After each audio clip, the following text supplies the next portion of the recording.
Welcome to Your American Dream. I'm Anisha Jennings, and today we're exploring how burnout can become a breakthrough with Leslie, whose journey from corporate paralegal to self care strategist proves that sometimes saying no to what's draining you opens the door to what truly fulfills you. Hello, Leslie. Good morning. Thank you so much for being here today. Thank you so much for having me, and good morning to you as well. Thank you. So tell us a little bit about Leslie. Tell us about your journey when you started in corporate, 40 years of experience, and now you're on a whole different journey.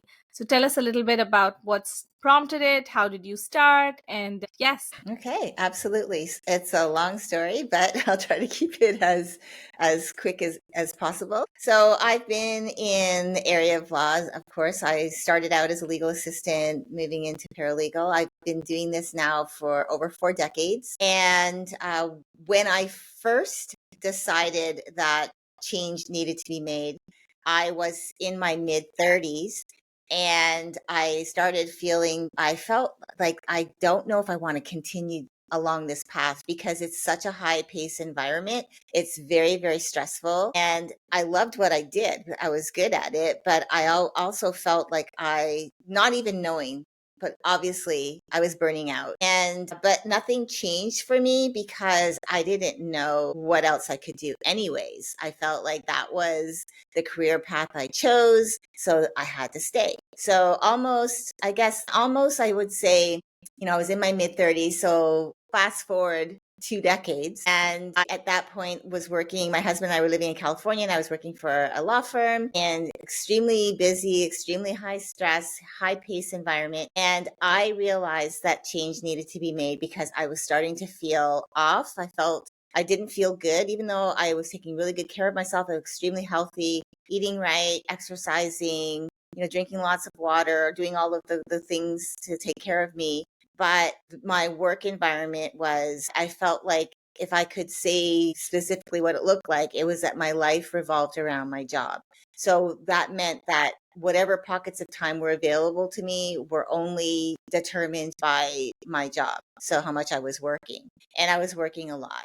And I had a long commute to and from work every day. And on top of that, I would bring work home. And so I felt like I was always on. I was always working and being available. And I started to feel like something was off. I felt that I even went to the doctor and, of course, had my annual checkup and told my doctor how I was feeling, but everything came back fine. And I still felt like something was off. And I honestly felt like I was headed for a heart attack because of just the high pace that I was operating under. And so I turned to my husband. This was mid 2017. And I said to him, I don't know what we can do that's different. I don't know what I could do that's different, but I know that I can't keep going like this because I feel that there has to be more to life than this. It's that moment where, a lot of people might call it midlife crisis, but in this instance, it was, I feel like if I don't make changes, something drastic's going to happen. And so we talked about it. And as I said, we were living in California and we decided that we were going to move to Las Vegas. So we started planning for it. And a few months later, in March of 2018, we got ourselves set up in Las Vegas. And because I'd taken some vacation time and then came back to the office, proceeded on that following Monday to go in and give the person that I was working for full time 2 weeks notice that I was leaving the state. And I said, it's really, a couple of things, but I really needed to make a change. But I said, I didn't really have a plan other than if they had said no to my ideal situation, which was to work for them remotely, then I don't know what I was going to do. I just knew that the only thing I had control over was my time, and that taking back my time was going to save me. I actually believe to this day that it saved my life because I felt like I was headed for a heart attack. And so we ended up talking, and I created, a structured contract that I could still support them. And I stepped into entrepreneurship for the first time. So I became my own boss supporting them. And what that did was it opened up the space for me to be able to look at the different things that I could do, which meant that I could open up time during my day to go out and meet people, to network, to get to know new people, to see what else was possible. And that's what I did. It started me down that journey to having freedom in my day, to do other things and to have a life. But it also introduced me to self-development in a new way, a new light. And in the process, going through self-development, I also went through some healing journey for myself, because part of the stress for me working full time was that I was always emotional.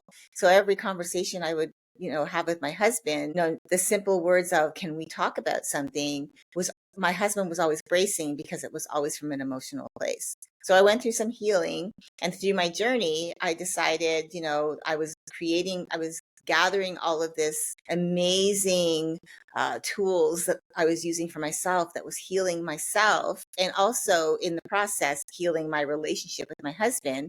And I wanted to teach other women how to do the same. So I stepped into coaching for the first time in December 2018. So that's kind of like how I got from corporate into coaching. Amazing. Thank you so much for sharing that. I know you were talking about, handing in your notice, and you told me that they created that position for you. How did your employer's response surprise you with the remote work arrangement? Well, I knew it was possible because, first of all, he had another person, another attorney, who had been working remotely for the firm for quite a couple of years at least, because I met her. So it was 2 years when I finally gave the notice. And so I knew that it was possible. And I knew that I could do 90% of the work I was already doing, but I could do it remotely. And I think with the way that we talked about like how I could support them, we created a position where I could come in the back end and support them. So they're a firm, one of, I think there's 12 firms in the US they represent lenders who loan money, SBL loans, Fannie Mae loans, some credit unions. And so we prepare the paperwork for the clients. We send it out to their attorneys, to title companies, to take care of the work of getting things signed, and we do all of the other prep work. And so I knew that I could do most of what I had been doing online anyways, because it was preparing documents. But what ended up happening was we had come to an agreement where there was a lot of the back end stuff, like after a loan closes, there's a lot of stuff that the paralegals would have to still be looking after and still try to maintain looking after what was coming up or what was currently in process. And so we created a position, as we talked, creating a position where I could take over the back end stuff. Okay, we've closed, what needs to be cleaned up so we can close out the loan completely. And so that's kind of like where I came in, and something that I've been doing now since 2018. So that's still part of my business. But I think for them, it was something they've been thinking about doing, and this just prompted them, this gave them the best opportunity to do that. That's amazing. So tell us a little bit about your early journey in the US, like, your early childhood, what was growing up like, and how did you get into law, and what prompted you to get into the paralegal world? Sure. So first of all, I was born in the US, but I was raised in Canada. So I grew up in Toronto, and I grew up with two younger brothers, an older brother, to single mom. And I just grew up kind of like normal kids, but I mean, there was some traumas and things happening in our home. A lot of that I was able to, as I said, I needed some healing, which I did through my healing journey. And I use a lot of like what my past traumas to help my clients. But what ended up happening was going through school, I had two ideas of what I wanted to do with my life. One was to either be a legal secretary, because that's what they called it back in the day, or the other one was to be a psychologist. And those were totally opposite ends of the spectrum. But when I look back, I look at them and I realize they were still about serving other people. And I didn't realize that, because now that I stepped into coaching, I look at like some of the things that I do. But what ended up happening for me going into the field of law and pursuing that was first, one of my mom's friends was a legal secretary at the time, and she persuaded me not to go after that when I left school. She said, that's not a good idea. And so I didn't go to college. I ended up going straight into the workforce after high school. And I went and took different jobs. One where I was working for a tile manufacturing company, the ceiling tiles, the fire tiles that go into commercial properties. And I stayed with them for a little while. And then I ended up working a receptionist in a pretty busy, I guess, on a third floor receptionist for about 12 offices. And I noticed that one of the phones was ringing the most, and it happened to be a real estate attorney. And one day, so of course, here I am brought full circle again to the idea of what I wanted. And I walked into his office one day and I said, I noticed that your phone is ringing a lot.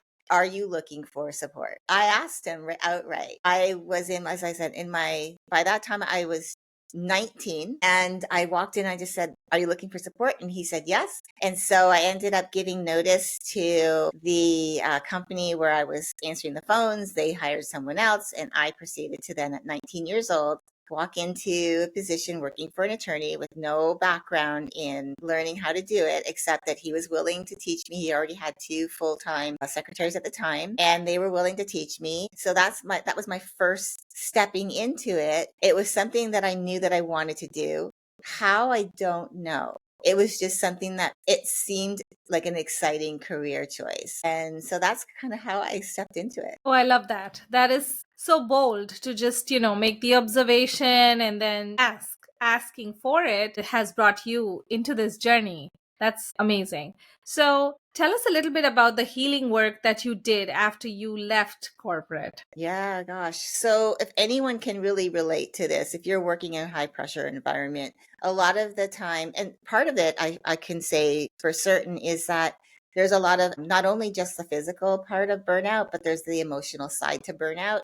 And I didn't recognize that's something that I had experienced. I didn't really recognize that until actually a few years later, when I really started to develop my skills around being a self-care strategist and what that looks like and how I can support my clients. What I did know is that I was always at this emotional place whenever I was having conversations with my husband, and it really took a toll on our relationship because he was always bracing for me to be emotional. I couldn't just have a conversation. And so my journey began with this young woman incredible woman who's a coach, and she was having these in-person sessions where partly it would be her teaching around what she taught around, which was self-love. And then the other part of it was having a yin yoga session, which was absolutely beautiful because you were releasing a lot of your emotions through the work that we were doing as she was teaching us,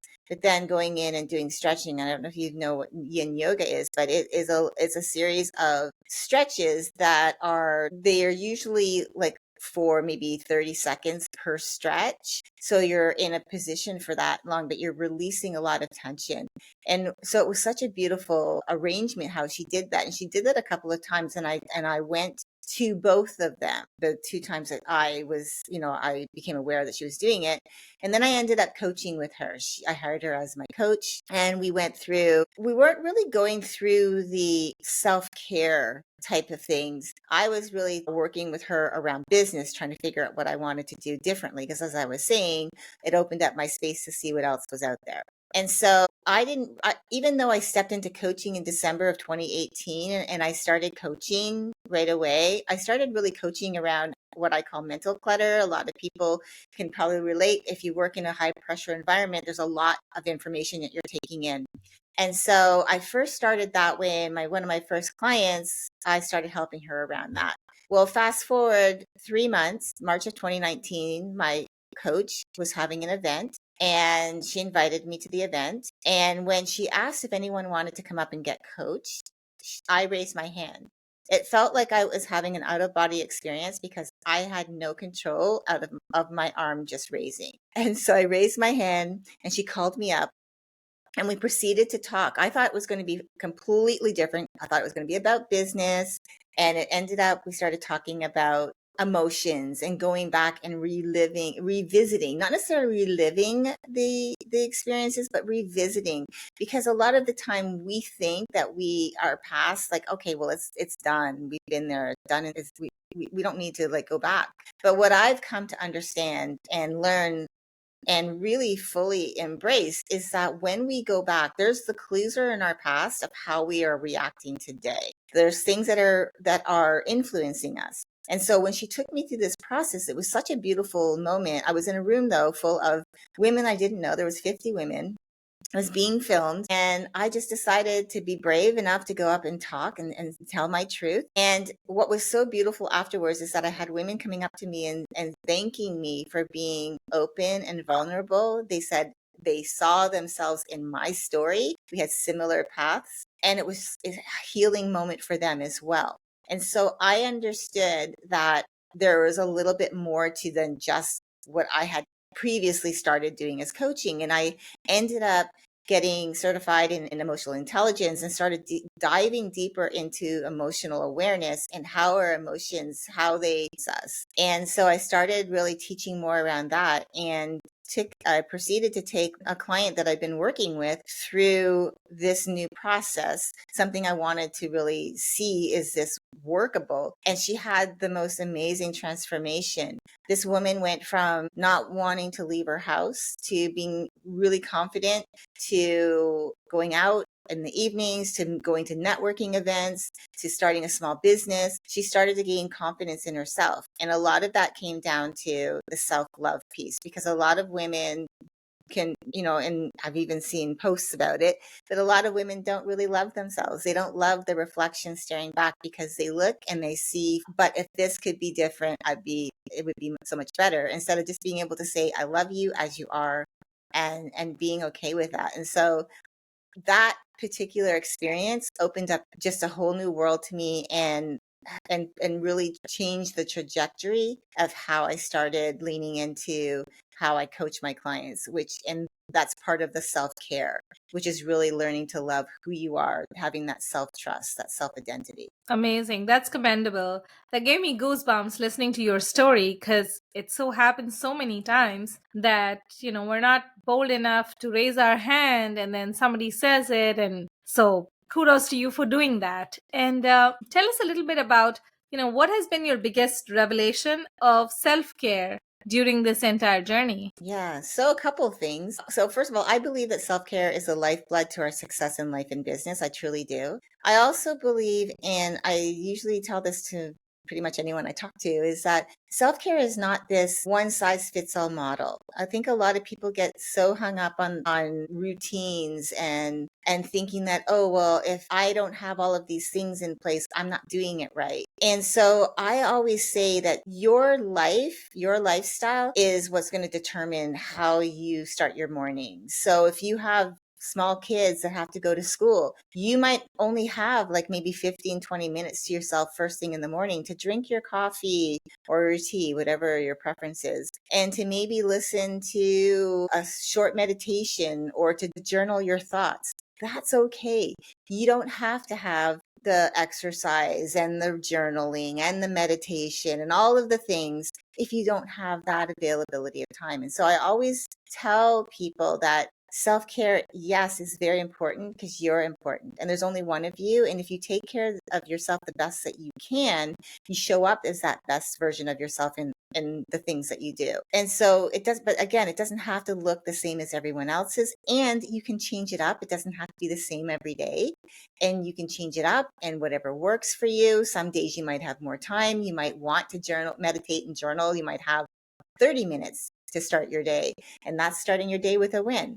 The next day might be, I only have 15 minutes. And so that 15 minutes is I'm going to do some journaling, or maybe that 30 minutes in the morning is I'm going to go for a walk, because, I live in a beautiful neighborhood and I want to walk around my neighborhood, just getting outside and getting some exercise. Really, whatever works for you is the most important thing. Also, because first of all, people look at all of these different things that people are telling them to do for self-care. And when you look at all the things that people are telling you to do, and maybe you don't, your idea of meditation is just like, no, I just don't like it. It's not my thing. And people are telling you to do it. And I truly believe, anyways, that meditation is really powerful and you can do it in small doses. But if you don't like something and you're trying to force it upon yourself, it's not going to become a habit for you because you're going to find yourself skipping it.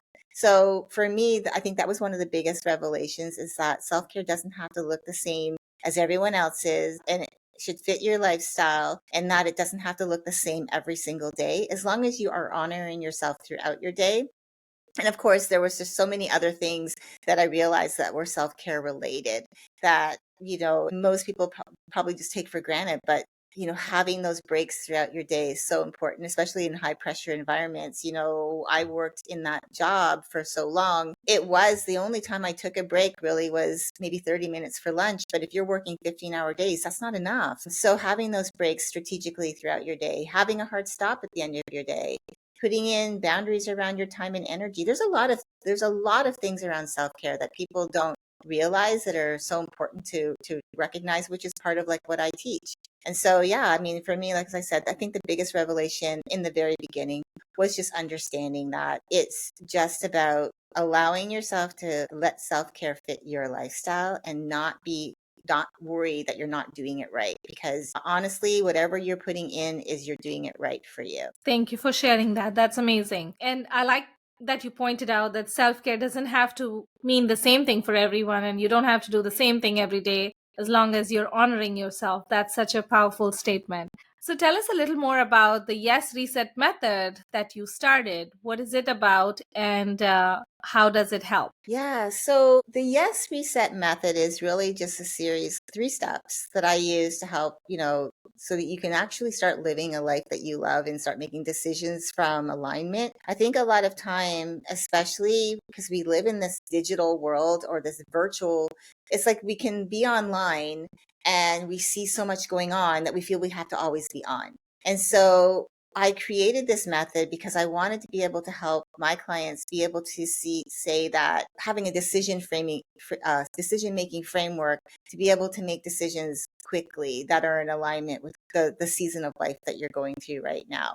So the first part of it is, I call it the 3 question yes filter, which is just 3 questions of asking yourself when you're presented with an opportunity, whether it's an opportunity to collaborate, to be on someone's podcast, to participate in a summit, to do a speaking event, whatever that opportunity is.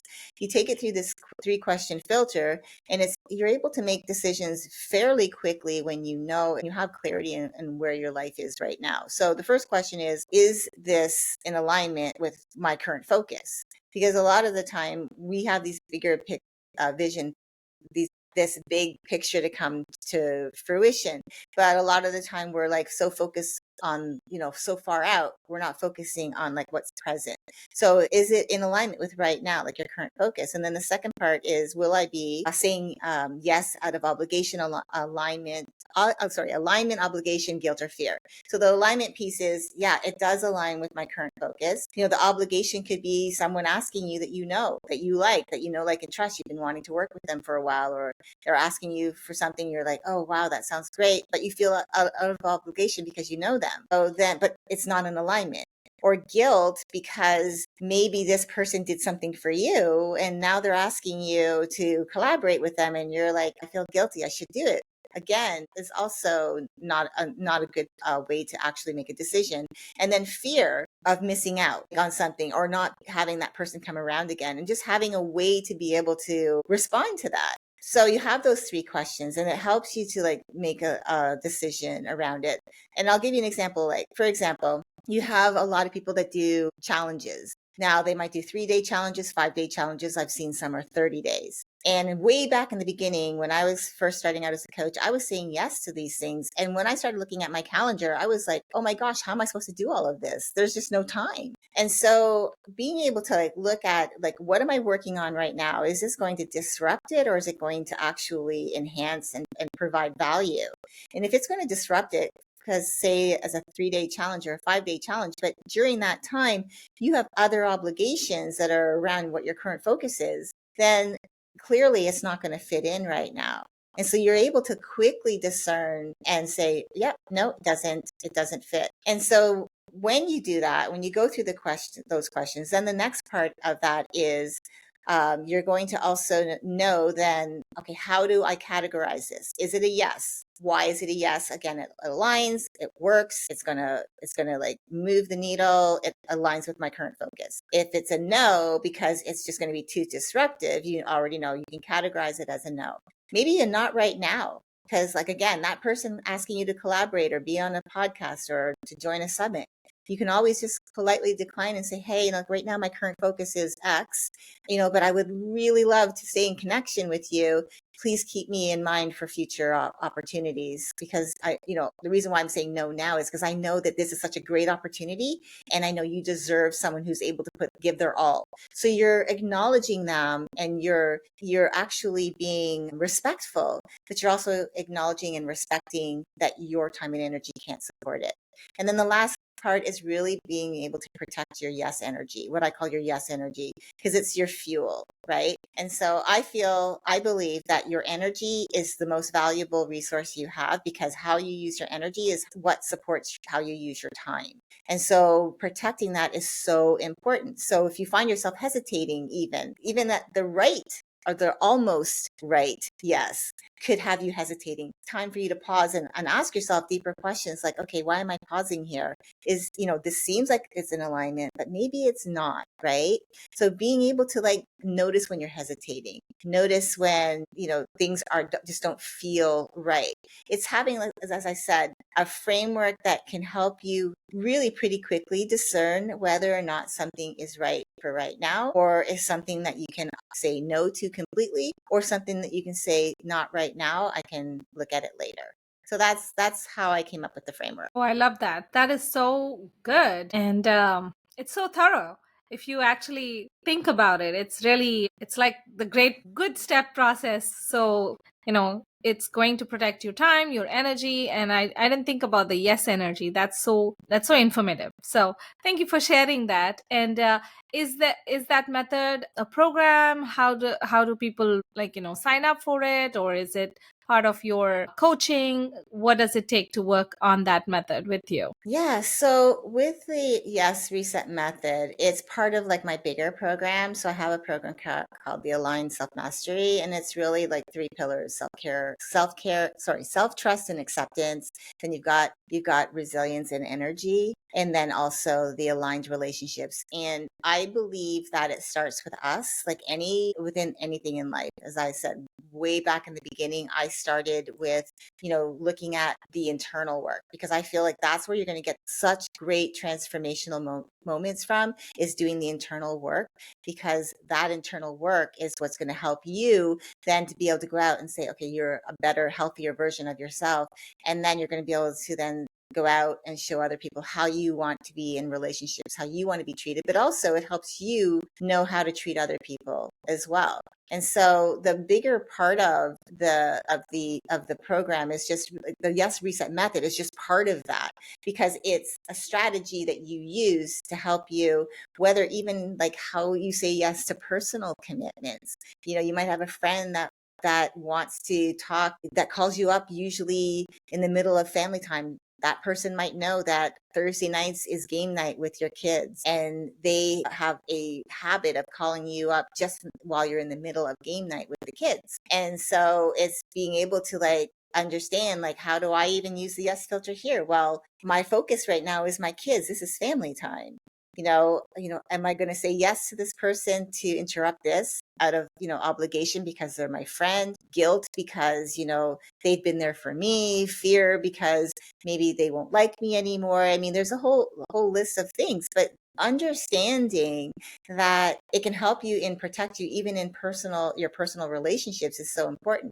And that self-trust piece is so important, because when you can trust your own thoughts, your own decisions, and then being able to pair it with energy and time management, like using your energy well. And there's like a whole other part to that too, because it's knowing your energy type and your energy times, and then how you use that to protect your time, how you use your time, how you calendar your schedule. There's a lot that goes into it, but the Yes Reset method is really just that piece of the puzzle. It helps you to really set up a life that I believe you don't need a vacation from. so that you can grow your business and love it, and also have time to enjoy your life. Because as entrepreneurs, we don't step into entrepreneurship so that we say, going from like a corporate environment where we're busy, so busy that we have no time for ourselves, and saying, oh, I'm going to do this so that I have no time ever for myself.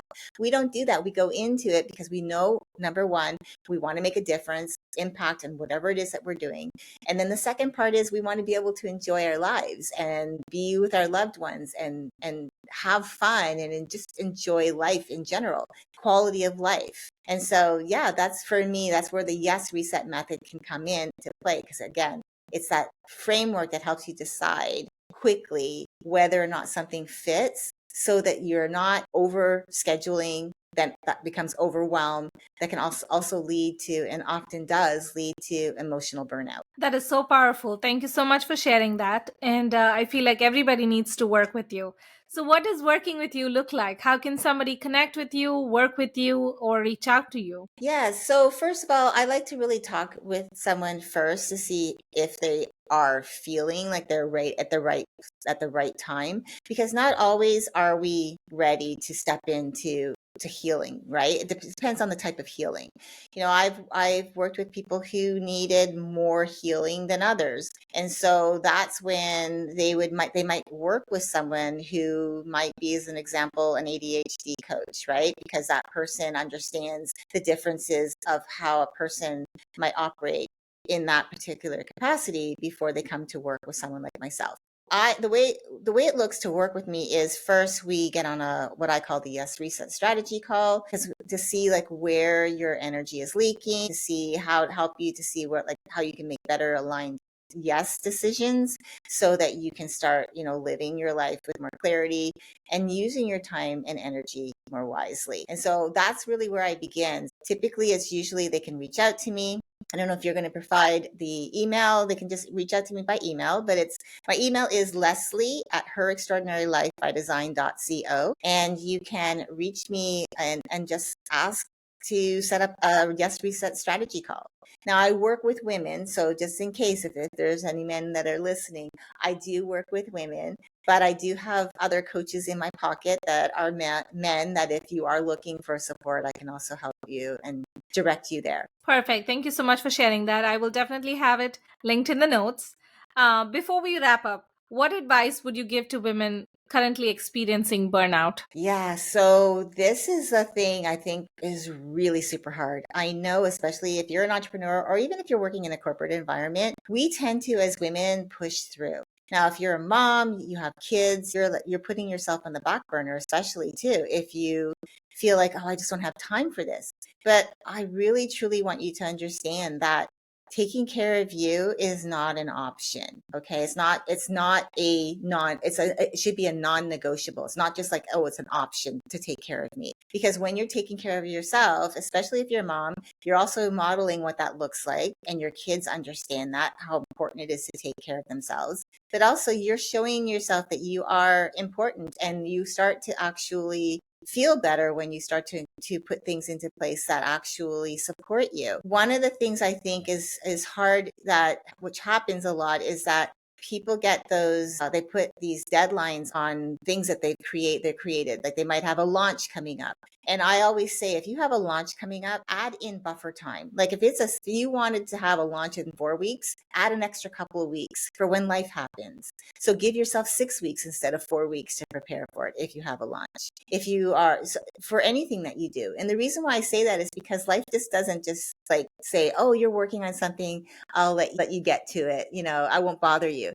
We know that it's just not how life works. We know things can happen. And so it's just being able to have those buffer times in.